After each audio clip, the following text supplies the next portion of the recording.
India எவ்வளவு ஒரு நிதானமான நாடாக இருந்ததுங்கிறது முக்கியமான விஷயம். 26 அப்பாவி உயிர்கள் கொல்லப்பட்ட போது கூட உணர்ச்சி வசப்படாமல் பதிலுக்கு பாகிஸ்தானோடு போர் தொடுக்கிறேன் என்று சொல்லாமல் பாகிஸ்தானில் இருக்கக்கூடிய பயங்கரவாத முகாம்கள் மீது மட்டும்தான் தாக்குதல் நடக்கும். அட என்னங்க சொல்றீங்க? நம்ம மஞ்சு குரூப்ஸின் ப்ளூ ஸ்பாட் 3.0ல ஃபேஸ் 2 இன் பீச் வில்லா புக்கிங்ஸ் ஓபன் ஆகிடுச்சா? Make Howrah Pay your trusted partner for all your payout needs. Let's go holidays. It's time to travel beyond the boundaries. அந்த பில்டிங்லயும் ப்ரிசைஸா ரன்வேல அடிச்சிருக்கும். ஓப்பனிங்கும் க்ளோசிங்கும் யாருக்கும் தெரியல. படம் முடிஞ்சு வச்சு 4 நாள் டமால் அடிச்சு போட்டு இங்க உட்கார்ந்துட்டு நம்மளால எங்க வரைக்கும் அடிக்க முடியுதுங்கிறது, அந்த நாட்டுல எந்த ரூம்ல யார் இருக்காங்கிற நம்முடைய இன்டெலிஜென்ஸ். பஹல்காம் அட்டாக் வந்த பிறகு என்ன நடக்குதுன்னு தெரியல. ஒரு 10-15 நாள் எல்லாருமே அமைதியாக உட்காந்துருக்காங்க. அவங்க வேலையை பார்த்துட்டு இருக்காங்க. என்னப்பா ஒன்றும் காணும் அப்படின்னு சொன்னபோது ரொம்ப அற்புதமான 2 பெண் அதிகாரிகள் வந்து உலகத்துக்கு அறிவித்தார்கள். அப்புறம் அடுத்த அதிகாரிகிட்ட கேட்டாங்க, அது எவ்வளவு கேஷுவாலிட்டி? அடிக்கிறது மட்டும் தாங்க எங்க வேலை, என்றதெல்லாம் அவங்க வேலைங்க. இப்படி உண்மையிலே சொன்னார். இது நான் ஏதோ ஸ்டேட் பண்ணல, அவர் அதிகாரி எப்படி சொன்னார். ஆபரேஷன் சிந்தூர் அப்படிங்கிறது உங்களுக்கு தெரியும். எல்லாருடைய நெஞ்சிலும் ஒரு மிகப்பெரிய காயமாக, வடுவாக, ரணமாக ஏப்ரல் 22ஆம் தேதி ஜம்மு காஷ்மீர் மாநிலத்தில் பஹல்காமில் வந்து நடத்தப்பட்ட தாக்குதல். அது வெறும் தாக்குதல்னு சொன்னால் சரியா இருக்காது, ஒரு கோழைத்தனமான தாக்குதல்னு சொன்னா தான் சரியா இருக்கும். முன்னாடிலாம் பார்த்தீங்கன்னா உங்களுக்கு நினைவு இருக்கும், 2014க்கு முன்னாடி இராணுவ நிலைகள் மீது தாக்குதல், முகாம்கள் மீது தாக்குதல் அப்படின்லாம் வந்து கல்லெறி அப்படின்லாம் நடந்து அங்கே இராணுவமே நடமாட முடியாத நிலைமையெல்லாம் வந்து ஒரு காலத்தில் இருந்தது. அதெல்லாம் தாண்டி அடிச்சு துவச்சி ஓரங்கட்டி எல்லாம் பண்ணி வச்சுட்டு இன்னைக்கு வந்து அப்பாவி மக்களை ஏதாவது பண்ண முடிஞ்சாதான் பண்ணபடி அப்படிங்கிற இடத்துக்கு வந்து அவங்களை தள்ளி வச்சிருக்கோம். அவ்வளவு ஸ்ட்ராங்கான எல்லை பாதுகாப்பு அங்கே வந்து இருக்குதுங்கிற கூட பார்க்குறோம். தேன் கூட்டுல கை வைக்கிற மாதிரி அப்படின்னு ஆர்டிகிள் 370 பத்தி எல்லாரும் சொன்ன போது அப்படின்னா வச்சிருவோம் அப்படின்னு சொல்லிட்டு 2019 மே மாசம் வந்து வச்சு அதையும் வந்து சரி பண்ணி காட்டி பண்ணாங்க. 370 வந்து அப்ரிகேட் பண்ற பத்தி யாராலையும் கற்பனை கூட பண்ண முடியாத போது ஒரு சின்ன செதறல் கூட இல்லாம, சேதாரம் கூட இல்லாம அவ்வளவு பியூட்டிஃபுல்லா வந்து இம்ப்ளிமெண்ட் பண்ணி காட்டினாங்க. அப்பதான் நமக்கு ஒரு பெரிய ஆறுதல் கிடைக்குது. அதை வந்து ராஜ்யசபால உள்துறை அமைச்சர் திரு அமித்ஷா அவர்கள் கொண்டு வந்தார். ரொம்ப பியூட்டிஃபுல்லா நிதானமா. நம்ம நிறைய பார்த்துருக்குறோம், மக்கள் வந்து எப்போதுமே உணர்ச்சிவசப்படக்கூடியவர்கள். ரங்கராஜ் பாண்டே ஒரு பேட்டி எடுத்தாருன்னா எல்லாருமே, சார் விடாதீங்க சார், அடிங்க சார், அமுக்கு சார், நல்லா நாக்குப்படுற மாதிரி கேளுங்க சார். ஏன்னா நம்மளால கேட்க முடியல, மனுஷன் நீயாவது கேட்கிறீங்க, நல்லா டஃபா கேளுங்க. அப்ப அதுல வந்து ஒரு சண்டை இருந்துச்சுன்னா அதுல ஒரு இன்ட்ரெஸ்டிங்கா இருக்கும், அது ரொம்ப ஜாலியா இருக்கும் பாக்குறது.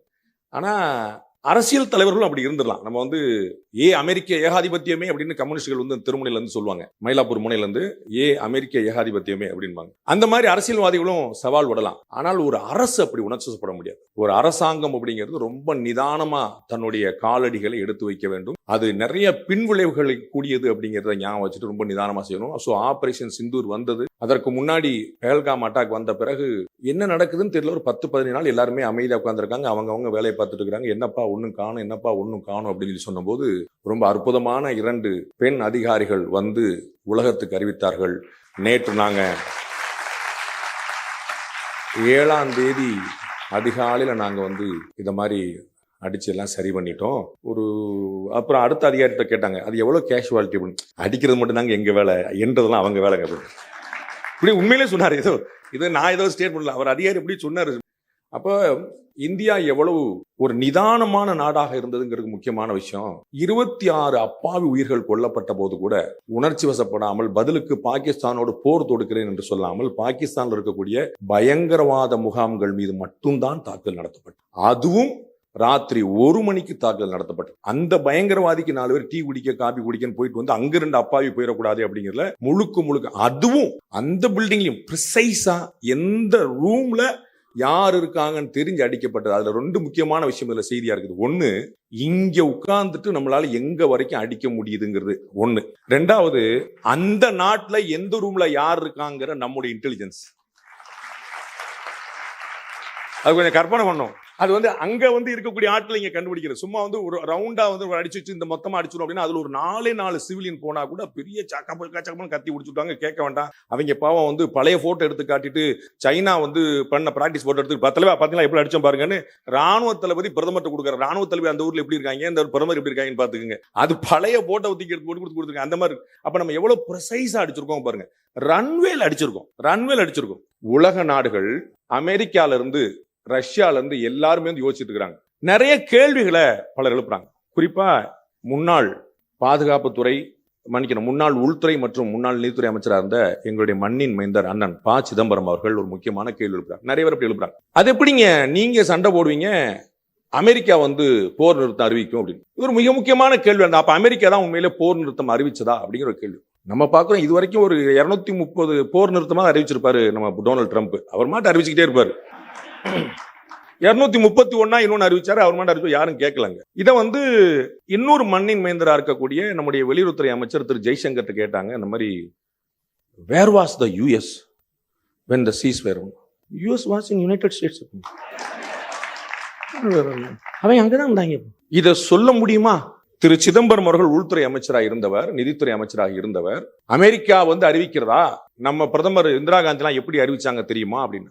இந்த அமெரிக்கா கூட இந்த 123 ஒப்பந்தம் போடுறதுக்காக முந்தைய அரசு எவ்வளவு பாடுபட்டது. திரு மன்மோகன் சிங் முன்னாள் மாண்புமிகு பிரதமர் ஆட்சியே போனாலும் பரவாயில்லங்கிற அளவுக்கு எப்படி நின்னாருங்கிறத பாக்குறோம். அமெரிக்காவுடைய வற்புறுத்தலா இல்லையாங்கிற கேள்வி. அவ்வளவு பெரிய இடத்துல இருந்து அவர்கள் இந்த கேள்வி எழுப்புறாங்க. திரு சிதம்பரம் அவர்கள் நாட்டு மக்கள்கிட்ட இந்த கேள்வி எழுப்ப வேண்டியது இல்லை. அவருடைய கட்சியை சேர்ந்த சசி தரூர்கிட்ட கேட்டாலே சொல்லியிருப்பாரு. நானும் பார்த்துட்டேங்க, எந்த பிஜேபி காரரும் சசி தரூர் மாதிரி பேசலைங்க. அதான் எனக்கு ஒண்ணு அதுல எந்த குழப்பமும் இல்லை. நானும் எவ்வளவு பிஜேபி காரங்களை பார்த்தேன். அவன் பாரத் மாதா கி ஜெய் அப்படின்னு ஓடி பாஞ்சு வரானது வர. நம்மால் வெள்ளக்கார மாதிரியே இங்கிலீஷ் பேசி வெள்ளக்காரனை பூரா கவுத்தி ஆடா பின்னி படுற இருக்காரு. எவ்வளவு நேஷனல் ஸ்பிரிட்டோட உள்ள ஸ்பீச் நீங்க கேட்கணும். பனாமால அவர் பேசின ஸ்பீச்சை நீங்க கேட்கணும். அடிச்சு துவம்சம் பண்ணி இவ்வளவு மெமரியோட ஒரு தேசப்பற்றாளனை தவிர வேற யாராலும் பேச முடியாது. அவ்வளவு பிரமாதமான ஒரு ஸ்பீச், டீடைலிங்கா, ஒரு ரெஃபரன்ஸ் கிடையாது, ஒரு நோட்டு கிடையாது. அதை விடுங்க, மத்திய அரசு என்ன செஞ்சாலும் எதுவுமே செய்யாட்டாலும் குடைச்சல் கொடுத்துட்டே இருக்கக்கூடிய எங்க அண்ணன் ஓவைசி அவர்கள், அவர் அவ்வளவு சப்போர்ட் பண்றாரு. உமர் அப்துல்லா அவர்கள் கொஞ்ச நாள் முன்னாடி வரைக்கும் பயங்கரமான எதிர்ப்பு கருத்துக்களை சொல்லிட்டு இருந்தார். அவர் தேசப்பற்று மிக்கவரா இருந்தார். இதுல நம்ம புரிஞ்சுக்க வேண்டிய முக்கியமான விஷயம் இருக்கு. திரு ஓவைசி அவர்களும் திரு உமர் அப்துல்லா அவர்களும் செயல்பட்ட விதம் இஸ்லாமியர்கள் எவ்வளவு தேசப்பற்று மிக்கவர்களாகவும் இருக்கிறார்கள் ஒரு கலர் பண்ணிட முடியாது அப்படிங்கிறதுக்கான மிக முக்கியமான அடையாளம். 26/11 மும்பையில அவ்வளவு பெரிய அட்டாக் வந்த போது அப்போது இருந்த உள்துறை அமைச்சர் 3 பேட்டி கொடுக்கிறார். 3 பேட்டிலையும் 3 ட்ரெஸ் போட்டிருந்தார். 3 பேட்டிலையும் 3 ட்ரெஸ் போட்டிருந்தார். ஏதாவது கவுண்டர் அட்டாக் நம்ம பண்ணோமா அப்படின்னு பார்க்கணும். நிறைய அப்ப நம்ம கவுண்டரே பண்ண மாட்டோங்கிற ஒரு நிலைமை நின்ன போது கவுண்டர் பண்ணுவோம். அதுவும் எப்படின்னா சொல்லி அடிப்போம். அப்படி நாங்க இப்பதாங்க ப்ரே பண்ணிட்டு அடிக்கலான்னு பார்த்தோம், அதுக்குள்ள அடிச்சு விட்டாங்க அப்படின்றாரு பாகிஸ்தானுடைய பிரதமர். நாங்க முடிச்சுட்டு நாங்க பண்ணலாம் பார்த்தோம், அதுக்குள்ள அவங்க முடிச்சுட்டாங்க என்னங்க அப்படின்றது. அந்த மாதிரி நிதானமாக தெளிவாக போய் நிப்பாட்டுறாங்க. நம்முடைய ஆர்மி, நம்முடைய BSF, நம்முடைய ஏர்ஃபோர்ஸ், நம்முடைய நேவி எவ்வளவு டீட்டெயிலிங்கான, ஒன்றுக்கு ஒன்று இணைந்து ஒருத்தருக்கு ஒருத்தர் இணைஞ்சு அவ்வளவு பியூட்டிஃபுல்லா செயல்பட்டு இருக்காங்கிறது கண் கூட பார்த்துச்சு.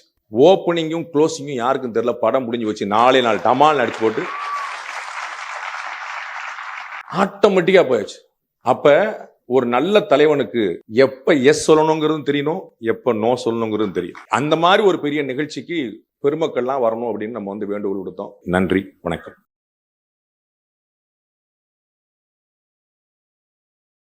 அட என்னங்க சொல்றீங்க? நம்ம மஞ்சு குரூப்ஸின் ப்ளூ ஸ்பாட் 3.0ல phase 2 beach villa bookings open ஆகிடுச்சா? Make Howrah Pay your trusted partner for all your payout needs. Let's go holidays. It's time to travel beyond the boundaries.